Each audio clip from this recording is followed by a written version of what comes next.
Welcome to A Pair of Bookends, the book club you can carry anywhere. We are your hosts and hopefully your new bookish pals.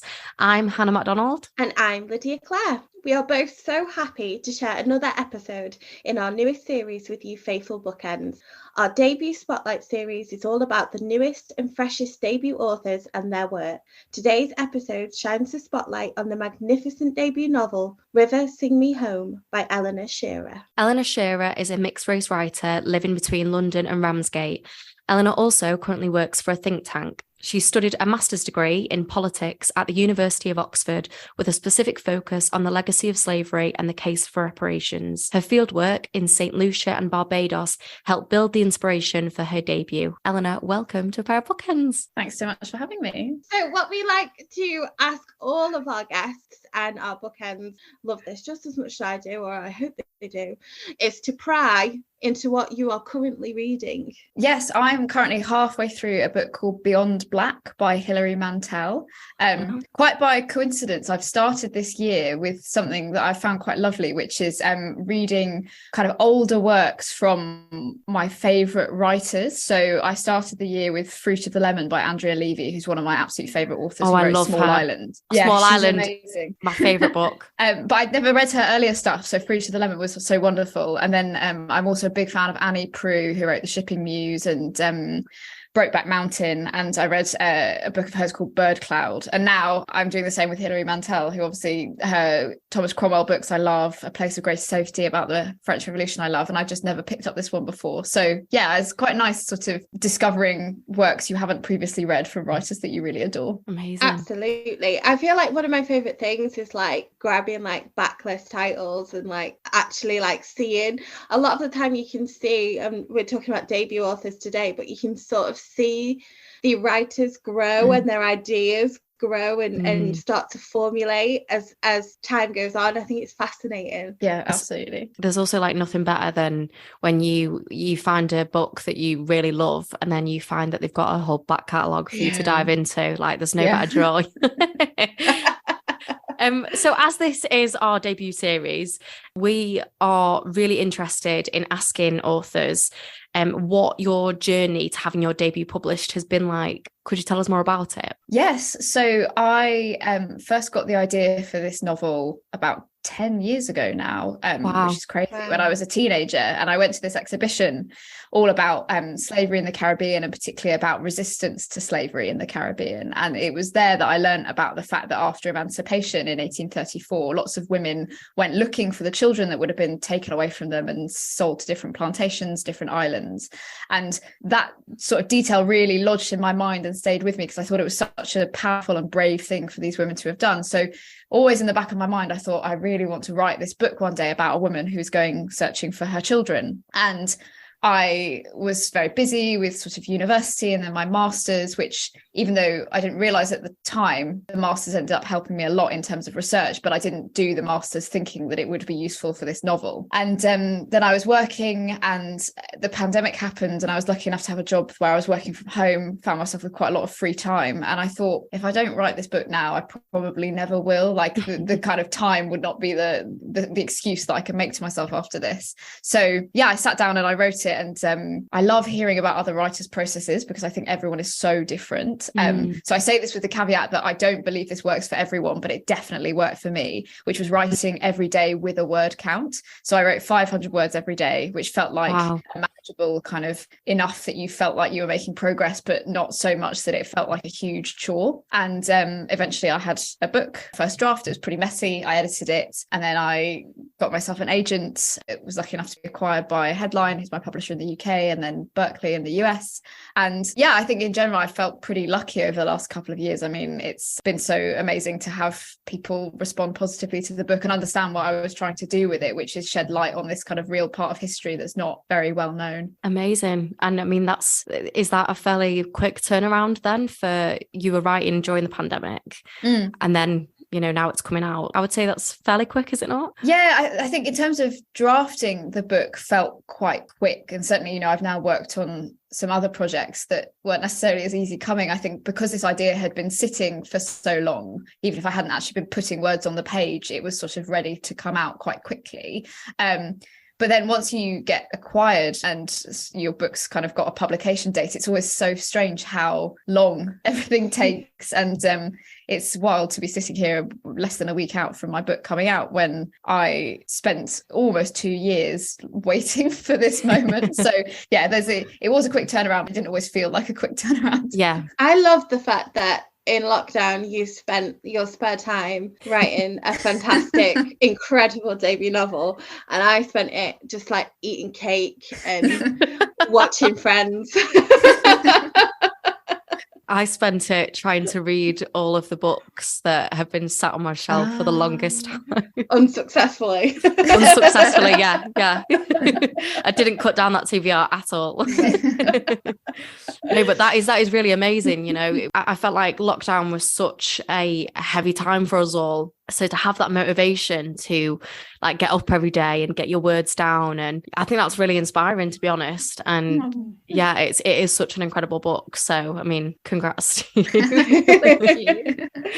I mean, you've just touched on it a little bit there about how, I mean, this kind of genesis of the idea has been with you for about 10 years, which is ridiculous.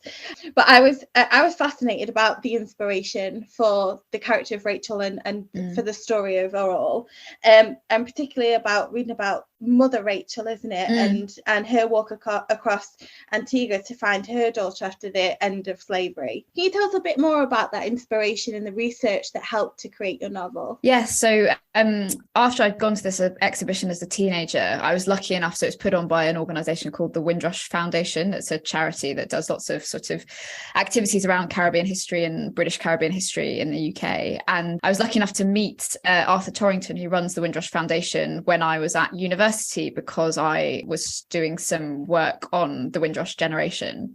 And we were talking about Windrush. And then I mentioned at the end of this meeting, which would have been 3 or 4 years after the exhibition, oh, by the way, I still can't stop thinking about this thing I saw in one of your exhibitions. And he said, oh, that's so interesting. That was based off this book that I can give you a copy of. Here you go. And the book was To Shoot Hard Labour, which is this oral history. So it's kind of a transcribed testimony of this man called Samuel Smith, who was born in Antigua in the 1870s, I think, but lived to be 103. So, you know, he was able to tell his story to his grandchildren in the 20th century.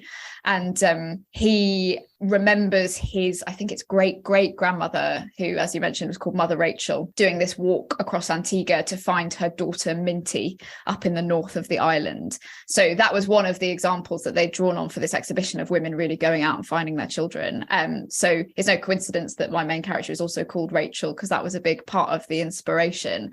But as well as that sort of direct history, I mean, I was drawing quite a lot from my own life, because I have so many wonderful and inspiring Black women in my life, from my mother and my aunt and my step grandmother. And I never knew my grandmother, but I've heard so many stories about her. And Rachel was an interesting character to get my head into, because I obviously am much younger than she is. I'm mixed race, I'm not Black, but knowing my mum, my aunt, my step grandma as I do, trying to understand the way that Black women have had to adapt to survive, to deal with the racism that they face so regularly, but also that in that adaptation and that survival, they don't lose their love and their resilience and their hopefulness and their joy. So that was at the forefront of my mind as well when I was creating Rachel, not just the history, but also a bit of trying to get into the mind of people that I know and love, and putting their kind of characters on the page to celebrate what they're like as well. I think that definitely like comes across. And I think, you know, you really get a sense of resilience and the hope that they felt. You know, Rachel is such a hopeful person in the face of something so like traumatic and horrendous, you know, literally having her children like torn from her, to continue to hope that, no, I'm going to gather my children, I'm going to find them. You know, that takes an immense amount of like perseverance. And yeah, I think it is just a beautiful story. And yeah, you can really see that you've had those, you know, those influences within the story. So yeah, it's just amazing.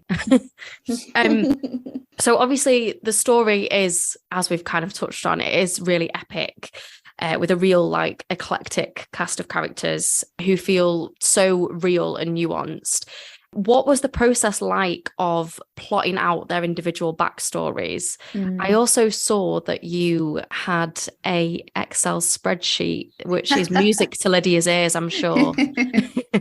Yes, so I always knew that I wanted the novel to have this almost oral history quality to it, but particularly because it was drawing on my own time in the Caribbean, where I was interviewing people, family members, activists, historians. And just that sense of having space on the page for people to tell stories that might not otherwise be told.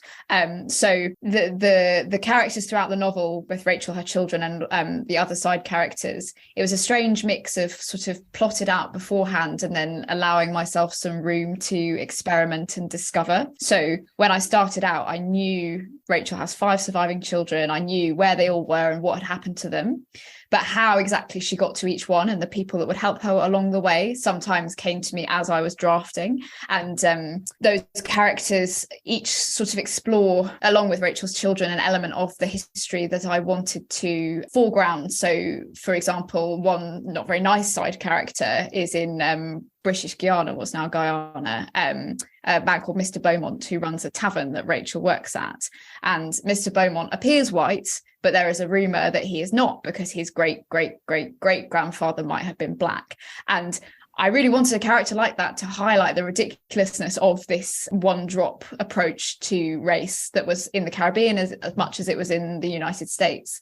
So yeah, that was just a kind of small example where I thought, here's a chance for me to slide in something about history that I think it's important to make people aware of, whilst also creating this character who will have a whole set of features and insecurities because of this rumor about him. So yeah, that's just one small example of how the side characters were a really, really interesting and enjoyable way to grapple with so many of the nuances of the time period and show all the ways in which people were different. You know, Black people, white people in the Caribbean were not a monolith, and everyone was living their lives in their own way, and particularly in this strange time just after emancipation, trying to fashion a life for themselves after slavery was, I'm going to say ending rather than ended, because as it points out in the book, you know, you had this period where people had to continue working on the plantations for their former masters. But yeah, it was really important to me to represent that diversity, all the way from, you know, Indigenous characters who represent their own part of the history of the Caribbean that's not often well understood, through to white, passing white, mixed race and Black characters all in there together. Yeah, they all just felt so like completely vivid. And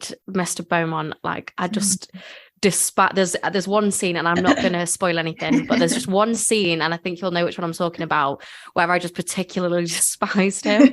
And I just, yeah, to have like such a huge range of characters that you can either completely fall in love with or totally despise, like, that just shows like how skilled you are as a writer, you know. And I could absolutely, Lydia's going to kill me right now, but I can absolutely see this being adapted, because I could fully, you know, imagine all of these characters, you know, I could see them in my mind's eye. And yeah, I think these are some of my favorite characters that I've read in a long time. So absolutely. I think we were talking about a little bit about the time period in which the novel's set, which I think was a brilliant choice. We meet Rachel just as slavery has, like you say, ended, although it has just been replaced with this apprenticeship system, which is basically just slavery with a different name, let's face it. So the time period had so many influences on the narrative itself. Can you tell us why you chose this particular moment in history to set Rachel's journey? Yeah, there were, I'd say 2 reasons really. The first is that the big theme of the novel is what it means to be free, and the journey Rachel is going on is discovering what that means for herself, what it's meant for each of her children, who are all trying to find freedom in their own ways.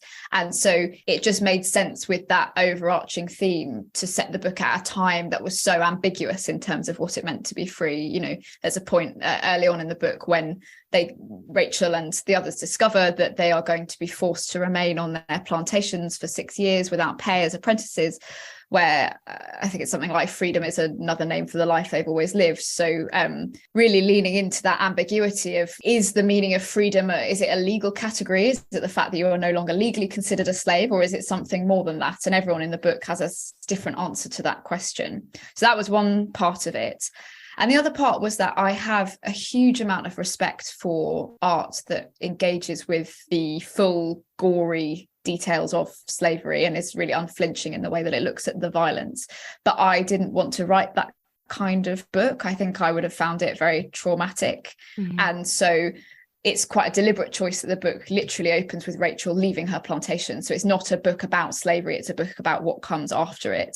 So that's why I wanted to set it just after emancipation as well. I think it was a really powerful beginning though, you know, and I think that really kind of set the tone of the book with that beginning scene. It was so like atmospheric, you know, you felt like you were running with Rachel, you know, and the way that whole scene is written, you really get a sense of her need to get away.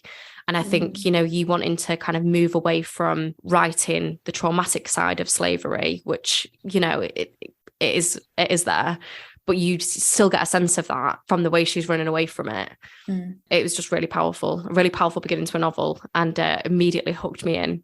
Yeah, absolutely. And I think sometimes with the tension that you were able to bring through things like the crack of a twig or the move of you know, the movement of the light in certain places, and you know, the sound of someone speaking, you know, all of these things, we didn't need to see anything else to feel that kind of intensity that she must have felt in that situation. I thought it was just so well done. Oh, thank you. I do actually want to ask about that now. Lydia's going to be annoyed because I'm slotting in another question and taking up her time.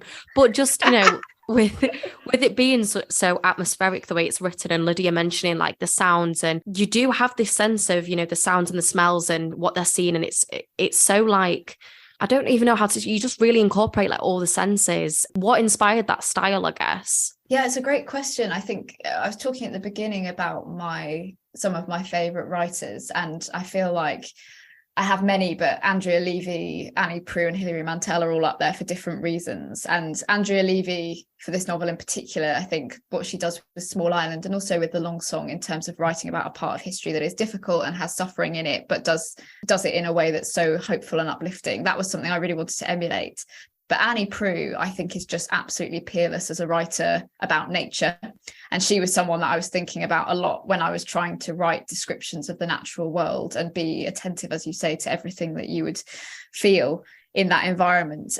One of her novels I absolutely love is called Bark Skins, which is this great kind of multi-generational epic about, effectively it's about the forests of America, but told through the story of these two families, one of whom is kind of lumber merchants destroying the forests, and other people that are being kind of driven out of their ways of life in the old forests. And so, yeah, I guess thinking of other writers whose styles I really admire, who do take that time to consider and evoke the natural world, that was a big influence on my writing. I haven't actually read any of her work, so I am absolutely adding that to my list now. What my actual question was supposed to be, Lydia, I'm sorry. Here she goes. Now she's back on the script. So a lot of my questions are going to be character heavy because as I've said before, I was very obsessed with the way you wrote your characters. But there was one particular character that I was just completely obsessed with and would really appreciate it if you could just write, for me personally, a spin-off series just for this character. I'm intrigued. That was Mama B. Yes. Who is such a vibrant character and just a wonderful person, you know. Yeah, I just couldn't stop thinking about her. And it's so strange because as a reader, like, she's somebody that you actually don't spend that long with. What did Mama B represent for you? Yeah, it's a great question. I think she represents motherhood in all its forms. So this is obviously a book about motherhood in the very literal sense, but Mama B, who is the character that helps Rachel a lot at the very beginning of her journey, despite her nickname, Mama B is not herself a biological mother, but she is the sort of matriarch of this community of runaways that are sheltering in the north on an old tobacco plantation. So I guess, first of all, she was a case of showing that motherhood and caring for others comes in many forms, not just kind of Rachel's form that drives the main story, but others as well. But also she was a sign of, again, what it means to be free and how to be resilient in the face of adversity, because Rachel, the journey of the novel is not just about Rachel finding her children, but also about coming to know herself better and find herself again after this period where she's just had to survive something so awful that it's really dampened elements of her character. You know, the way that you as a mother would have had to react and then feel about your children to be able to let them go in the way that she did initially, it does do lasting damage to you, and you have to repair that wound somehow. And so I think there's a line in the novel where Rachel talks about how Mama B is kind of giving help and giving love so freely, and Rachel hasn't been able to do that for a very long time. So I think, given the journey that I wanted Rachel to go on in the later parts of the novel, it was really important that she met someone very early on that showed her a model of how you could be, and how, because Mama B herself was a former slave, she's been through lots of the same things that Rachel has been through, but she's been able to come out of that with this sense of being able to give back to the world and give back to others.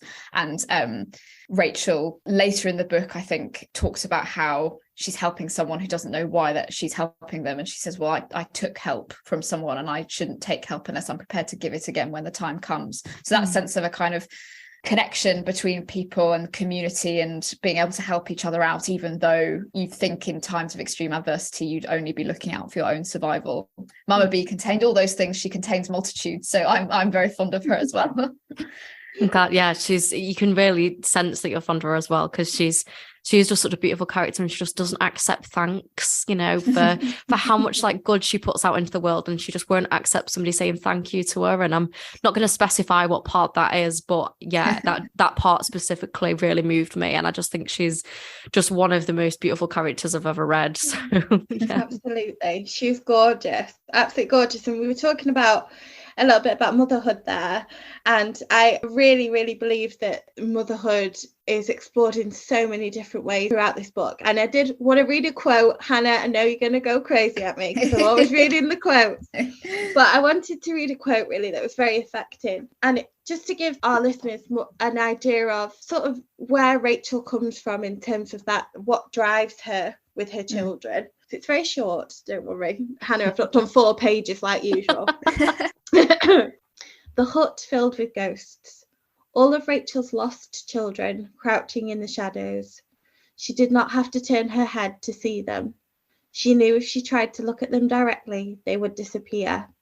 They had been her companions in the corners of her vision or on the cusp of sleep for many years. And I just think, I mean, when I read that, I was like, highlighter, like, yes, I need this quote in my life forever. But Rachel's children and the unbreakable bond she has with all of them forms the centre of the narrative, or did so for me. As a mother myself, some of the scenes involving Rachel and her children were beyond moving, like moved me to tears. It's just unbelievable. So I kind of wanted to know, what was the process like when creating Rachel's family, in particular, like forming their children, how many children she was going to have, what they were going to be like, how many she'd lost, because it's not a spoiler to say that she has already lost children at the point that we meet her. So I just wanted to know a little bit more about that. Yeah, absolutely. And I just want to start by saying that I think one of the reasons that the original story of women looking for their children affected me so much, and this idea of motherhood is so strong in the novel, is that one of the central points of slavery was destruction of family life. So people brought over from Africa would be renamed, destroying any kind of connection with their ancestral heritage. They'd be barred from kind of practicing their religions or speaking their old languages, but then also the destruction of a right to have your descendants. You know, there was no respect for any kind of marriages or familial relationships that enslaved people would have had with each other. Your children, your partner could be taken away at any time and sold elsewhere. So it was the fact that after all that, these women had still refused to let what had been broken stay broken. That was what really moved me. So I think that's why motherhood is so important, and why I really wanted to showcase Rachel's strength, this idea that the children were gone from her, but as you highlighted in that quote, were never quite forgotten, and she was still able to hold on to the idea of them and the hope that she might see them again all those years. In terms of the way I went about thinking about Rachel's children, again, don't want to give too much away about the story, but I can say that a big part of what I was interested in exploring was, as I mentioned earlier, what it means to be free. So when coming up with the sort of what had happened to each child, which to me was what was going to drive the story, I was thinking, for example, I don't think it's giving too much away to say that there is an armed uprising in the novel, mentioned in the novel. So the idea that some people had actually rebelled and taken up arms to try and get freedom by force, that's one way of going about it. Or the novel also focuses on runaway communities. So you as an individual just getting yourself away from the plantation to somewhere where you were remote enough that you could eke out a kind of life for yourself, hoping to avoid capture. That's another form of freedom that's very different. So each of Rachel's children has had to navigate what it means to be free. And as part of that, I also knew, I guess in my head, the structure of the novel, I was thinking not every reunion is going to be perfect, not every reunion is going to be joyful. So how will those choices then affect whether or not Rachel can find this child, can reconcile with them, can bring them with her on the rest of her journey? So that's then also shaped the way that the story panned out, is how have these children tried to make a kind of freedom for themselves, what's happened to them because of it, and what does that then mean for their relationship with Rachel? Because whilst she has held on to this idea of them all those years, it is the idea of them as they once were when they were taken from her, and sometimes whole decades have passed in between. So it's painful to imagine the fact that you might be away from someone you love for so long, but then what kind of relationship can you build? You're not just going to get that time back, but what can you do anyway to still have a relationship with that person? Yeah, it's just unimaginable. And I think, when you were saying before about slightly moving away with your book from the trauma of it all, I think just her bonds with her children communicates enough of that trauma. You don't really need to say it all, you just show that their relationships, and that's all really you need to show, and that tells us enough. You can really feel it through that. I mean, Lydia, you're a mother, I'm not, but I'm sure for you, it was a really powerful read in that sense. Absolutely. I think that from my perspective, first of all, just the thought of being separated from your children is unbelievably stressful. Already I'm no. But not only that, the thought of being separate and then having to it's not just a simple thing of just finding them, it's locating them and then finding out about their story, and then the different stories of the children and the issues that had happened to them. Like you said, it was not simple. It's not just going back and getting the 5-year-old that was took from you, because it's been 10 years or 20 years, and that 5-year-old is a man now or is a woman now and has had to deal with some traumatic experiences themselves. It's not always a running into each other's arms and everything's okay situation. And I think that the way that without giving too much away, the way that the narrative dealt with that was so well done, because nothing felt straightforward and everything was a surprise. And I think that it was that was great as a reader. Yeah, I think you explored the complexities of the situation really well, as Lydia said. I am also going to read a quote of your own book to you. See? Can I just say this is the first? I'm very excited for this. Thank you. So yeah, we're unusual in the sense that most podcasts or most people interviewing you will get you to do a reading, whereas we're cringy and read your book back to you. So straight back at you, looking in your eyes. It gives you a rest. It gives you a rest. So this is quite late in the book, and I'm going to tread very carefully because I've been careful to pick a quote that really moved me, but also doesn't spoil too much. I was going to say, don't you be giving anything away. He get punished for it, Thornhill. She already knew the answer. There were supposed to be things that were beyond the pale, but the law had never protected them like it should. No, his sister married to a judge. They never get him for anything all the years he's been here. Rachel burned with the injustice of it. This surprised her. She was no stranger to such things. There had been an overseer back in Barbados who was similarly well connected, whose youngest victim had been only 4 years old, knocked unconscious by a beating and never woke up. Rachel had spent years numbing herself to the thousands of cruelties, large and small, that made up daily life on a plantation. Yet here she was, rage bubbling up and threatening to spill out of her in a scream, as though she had never before heard of a white man murdering a black one and getting away with it.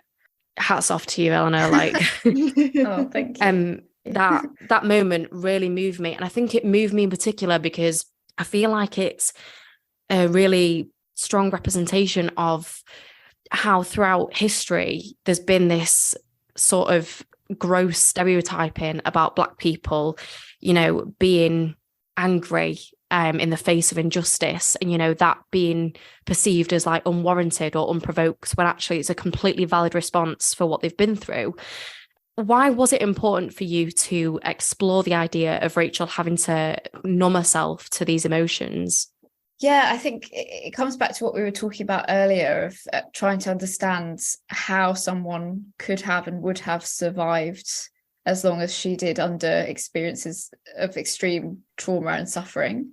And the way she had chosen to survive was through that numbing, because otherwise you kind of couldn't get through your daily life. The grief of it all would have killed you. And that is a kind of survival. But again, returning to that central question, is it freedom? And so the journey that Rachel's going on, and where you find her towards the end of the book, where you just read the quote, is that she's rediscovering that ability to be incensed by injustice and to be angry and to feel the full depth of what has happened. And it's interesting you bring up the kind of some of the stereotypes around Black anger, and I've kind of avoided saying up until this point as well that Rachel is strong, because I'm cognizant of the stereotypes around Black women and strength as well. And I really wanted, in thinking about Rachel's character and the women I alluded to who helped inspire her, I do believe she's very strong. She's very strong, just as my mother is strong, my aunt is strong, my grandmother, my step-grandmother are strong. But she's also quiet, and she's cautious, and she's watchful, and she's wary. So she has the full spectrum of emotions, and it's not just all strength all the time. So I also wanted a character that shows that you can't possibly be angry all the time, or that there won't always be periods of your life when you're feeling that anger as strongly and as deeply, because it would literally cripple you and paralyze you. So showing Rachel feeling the full spectrum of emotion, to be sensitive to, as you say, those stereotypes around anger or around strength or around resilience, that it's not that people weren't strong and they weren't angry and they weren't resilient, but they also felt other things too. Yeah. But also, you know, that Black women being referred to as strong, like that strength was sort of forced upon them. You know, they had to be strong, you know, like you said, to survive. And I think, you know, just thinking about what you said, that's what I was going to say. There we go. To an extent, you know, if they had shown that any kind of rage and, you know, got on the attack with the people that were capturing them or that were effectively holding them hostage, you know, they could have been killed, you know. So I guess that there is that as well. But I just thought, you know, you explored that really well. And as we were talking before about like the complexities of it all, I just found that moment in particular was just really moving. And yeah, Bookends, if you haven't already pre-ordered this book whilst you've been listening to this conversation, get on it. Now is the time. Now is the time. So we've spoken a lot about Rachel's journey to find her children and the premise of the novel, but I also wanted to explore the title of the novel and the river that we talk about. So the river that forms the title of the novel, it kind of runs throughout the narrative like this kind of thread of hope and sometimes danger and despair. There is a lot of imagery and depiction of water in its many forms, particularly the river and the sea. What role did the river, sea, water as a whole have for you when forming the narrative? Yeah, they were crucial, partly because I am very conscious that in books about slavery and the legacy of slavery, the kind of American experience looms quite large, and African-American slavery and Caribbean slavery shared many similarities, but they also had their differences. And one of the big differences that's there right from the beginning of the novel, as Rachel is running away and then she hits the end of the island and the sea, is that in the United States, it was by no means easy to escape, but there was this sense of the Underground Railroad, the northern routes to freedom, and a sense that you could kind of travel across land and it might just be possible to escape. But in the Caribbean, the geography of the place is part of the confinement, because particularly in somewhere like Barbados, where the novel begins, which is a small island, it was very densely settled. It was known as Little England because it was sort of the jewel in the British Empire's Caribbean crown. And there really wasn't anywhere to hide. If you ran away, you might try and go to one of the bigger towns like Bridgetown and hide yourself just because there were so many people there, but there wasn't sort of big forests or mountains where you could hide away, and there wasn't a way that, unless you did manage to get yourself onto a boat, it was just incredibly difficult to get away. So right from the very beginning, I knew I wanted the sort of sea to represent that element of things, the fact that you are on these islands surrounded by water, and that adds a sense of jeopardy and an obstacle to Rachel's journey to be able to move between the islands. And then in terms of the river, there are a few rivers in the novel, but the big one is Rachel's journey up the Demerara River in Guyana to go to a runaway village. And there I just, I mentioned earlier that I love writers who deal with the natural world, and I knew that I wanted Rachel to be on one of these great rivers of Latin America, which is just so breathtakingly beautiful. And unlike, as someone born and lived my whole life in the UK, we can't really hold a candle. The Thames can't really hold a candle to the sort of extraordinary scale of that natural beauty. I wanted that to be a part of the novel, and it helps that I wanted to tell a story of runaways and Indigenous people that survived best when there were remoter areas that they were able to settle in, like the rainforests in the interior of Guyana that would have only been reachable by river. So water and sea and rivers, definitely a big theme, and a big love of mine as well. I live by the sea. I love going walking in the sea. My mum, who's very into her astrology, would say it's because I'm a Pisces, so always need to be near water. I love that. As we were talking about themes, I've just completely scrapped my final question because I've just thought of something I really wanted to ask you about. Okay. Obviously within the title, River Sing Me Home is sing. There are definitely, huge moments in the book where music and song play a huge part in. I wanted you to speak a little bit about that, about what the role of music and song played for you in this novel. Yes, I always knew that they would play a part of it because the novel's about that connection to family in terms of descendants, trying to find your children. But I also alluded to the role that slavery played in trying to destroy connection to your ancestors and to your heritage. And so music and song would have been one of the small ways people could continue to preserve a bit of African culture in the New World. And so it is a recurrent theme in the novel that people will sing, and that will be a way of characters will kind of recognize something half forgotten, and they'll realize, the mother that I don't remember, who I would have been sold away from when I was a young child, must have used to sing me that song in a language that she knew and I no longer do, but I can still recognize something in it that makes me feel more connected to where I have come from. So there was that element to it as well. And also when I was doing my fieldwork in the Caribbean, I was reminded very powerfully of the role of song in memory and preserving an element of history, because I was in St. Lucia visiting the Folk Research Centre, which does a lot of research into St. Lucia's heritage and history. And I was interviewing, the subject of my research was how slavery is remembered on the islands and whether that shapes the case for reparations. I was talking to this man, and at one point he was sort of telling a story about something to do with what he'd learned slavery was like, and he just said, hang on a second, and he called a woman in from the other room and said, can you sing that song for me? And this woman just sang this beautiful song in Quail, which is the St. Lucian language. It's a mix of kind of African languages and French, and it was a story of I think it was something to do with birds flying on a plantation, with a kind of the birds being a metaphor for freedom. And then there was the master was in there, the overseer, the foreman, but then these birds still being able to fly away. And that was just a really powerful reminder that even today there's elements of the past that get handed down through song. And so that's just been part of human memory and storytelling and history since time immemorial. So I knew I wanted to honour it in the book. That's incredible. I love that. I wish I could hear that song. I wish I could remember it, but I'm going to do a terrible job. It sounds absolutely beautiful. Now I can't finish this interview without talking about this story of Micah. And I'm going to try not to give too much away about it. It's hard not to, but Micah is Rachel's son. And Micah plays a huge part in the uprising of a plantation where he is enslaved. And his story is particularly, or was to me, was particularly affecting. I had no real idea about the rebellions or the revolutions that actually occurred at this point in time on these islands.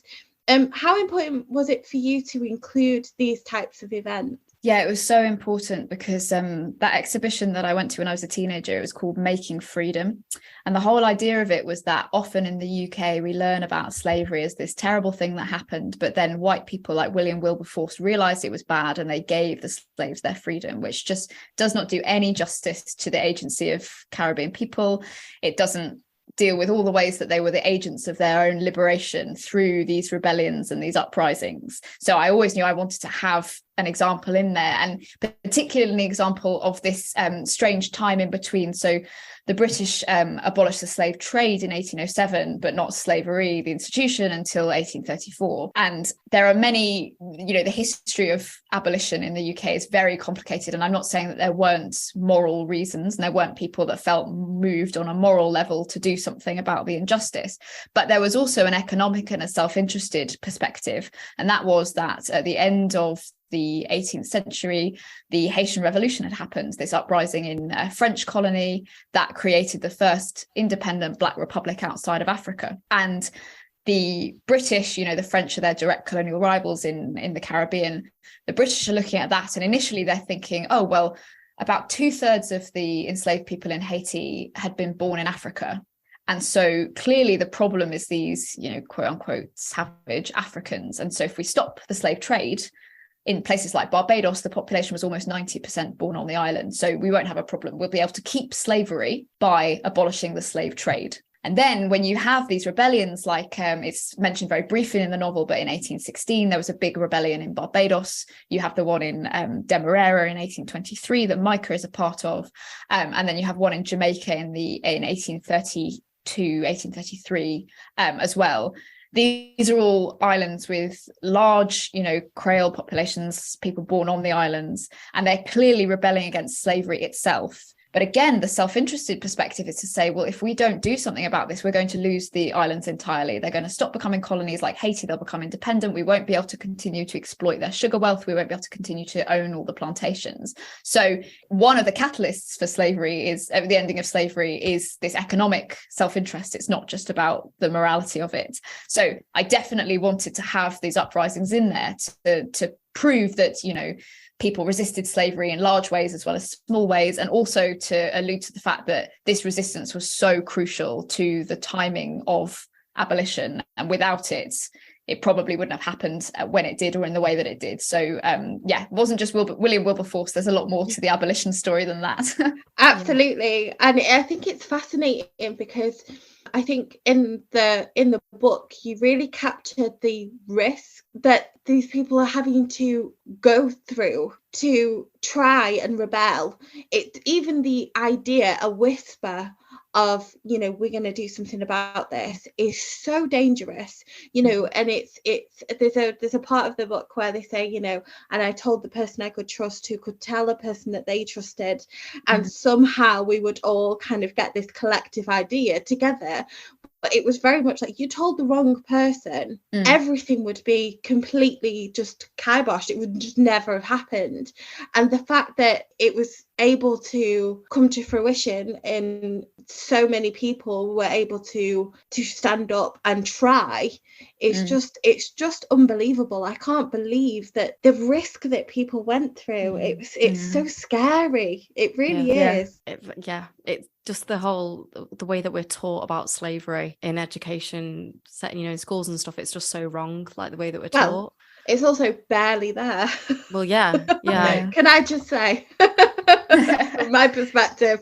So just hearing you talk about all that, like it's so like insightful, and there's stuff, reading books like this, and hearing you talk about writing this book, like it's an education really, like we were never taught any of this stuff, which is shocking, and like you said about William, what was his name? William Wilberforce.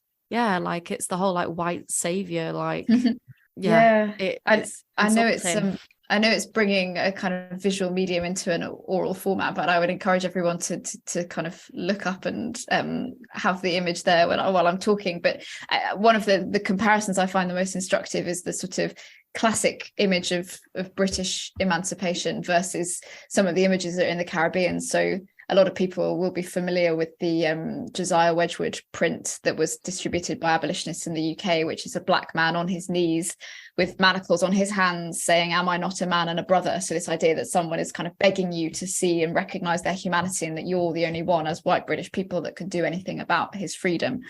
Whereas in Barbados, I've been to see this wonderful statue called the Emancipation Statue that's just outside Bridgetown, that is nicknamed the Buster statue after the slave that led the uprising in 1816. And it's this incredibly powerful image of a black man with his fists raised to the sky, breaking his own chains.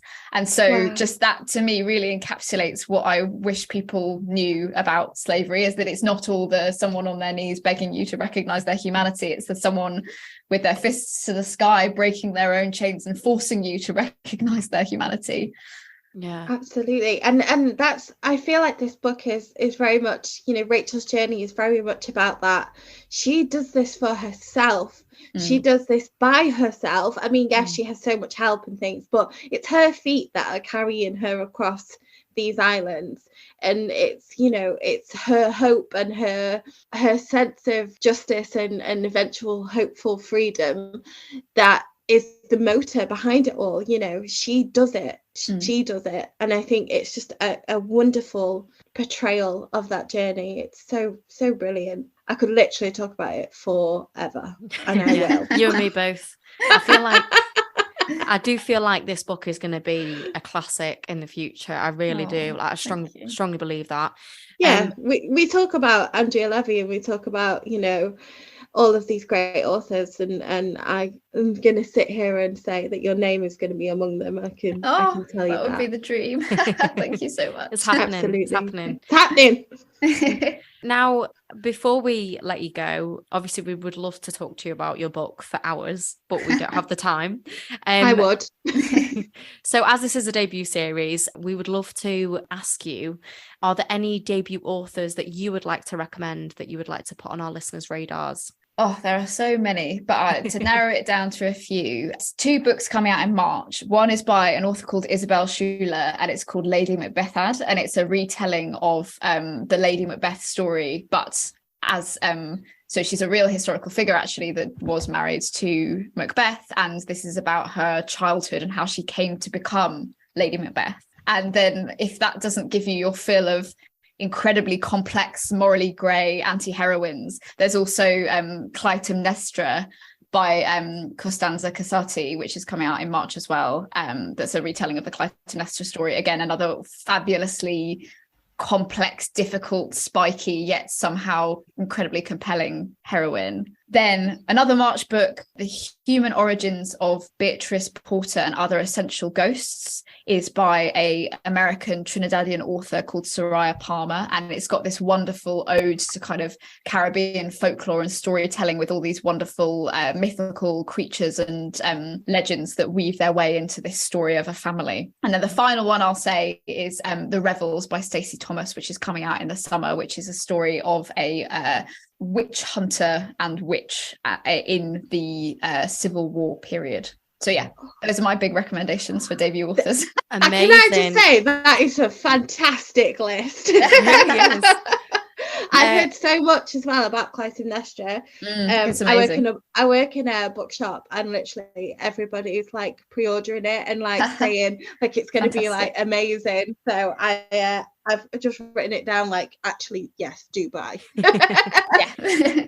And Eleanor, where can our listeners find you online? So I'm on Twitter and Instagram, Eleanor B. Shearer, for both of those. And I've also got a website, eleanorshearer.com. Fabulous. And listeners, follow at your own risk, because there are a lot of great book recommendations on there. I actually have already ordered a book before this interview from looking at your Instagram earlier. I ordered 28 questions. Oh, yes. Fantastic. I'm so excited for that to come. So yeah, if you want more book recommendations, listeners, then please do give her a follow. I am so excited for this book to come out. I just feel like it's going to be huge. But River Sing Me Home will be published by Headline Review on the 19th of January, which is very exciting. We will link to an order link in the show notes. Yeah, I'm just so excited for you, because I just know that this is going to be received well. I've already seen so much hype around it. So yeah, it's going to be huge. And I think that is all we've got time for. We've gone 1 minute over time, so I'm sorry. 1 minute. I'll forgive you. It's usually like 20. We're like, oh my gosh. But listeners, please do rate, review and subscribe, as it helps to boost us in the charts. You can give us a follow at A Pair of Bookends Pod on Instagram, or at A Pair of Bookends on Twitter and TikTok. Please go and order Eleanor's book, and please do give her a follow and show your support. I'm sure she would love to see you buying the book. Tag her in your reviews, only if they're good, and if they're not good, then don't speak to me, because this is just an incredible book. Yeah, So don't listen to the podcast anymore. But yeah, thank you so much, Eleanor. This has been such an amazing conversation, so thank you for coming on. Thank you, it's been so delightful. Amazing. Bye.